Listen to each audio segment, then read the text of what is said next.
میں اکثر میلاد مصطفیٰ صلی اللہ علیہ وسلم پر یہ ترغیبات دیتا ہوں، آپ لائٹنگ کریں، ضرور کریں، آپ کھانے کھلائیں، آپ ریلیاں نکالیں، آپ دودھ پلائیں، آپ اور معاملات بھی کریں۔ اپنی ان ایکٹیویٹیز میں نبی کریم صلی اللہ علیہ وسلم کے لیے ایک چیز اور شامل کر لیں، شادیاں کروا دیں۔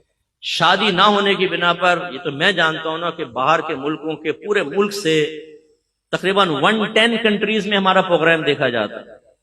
لوگ ہمیں نوجوان جو اپنی پرابلمز شیئر کرتے ہیں، جو انہوں نے کام کر چکے ہیں، کوئی زنا میں مبتلا ہو گیا، لڑکیاں ایسی ایسی کہ وہ کہتی ہیں مفتی صاحب ہم نے کالج لائف کے اندر یہ کر لیا، وہ کر لیا اور یہ کر لیا، کیونکہ گھر والے شادی نہیں کر رہے تھے۔ شادی کیوں نہیں کر رہے؟ تندرستی۔ تو ایسے ایسے پھر گناہ کے اندر نوجوان مبتلا ہو جاتے ہیں۔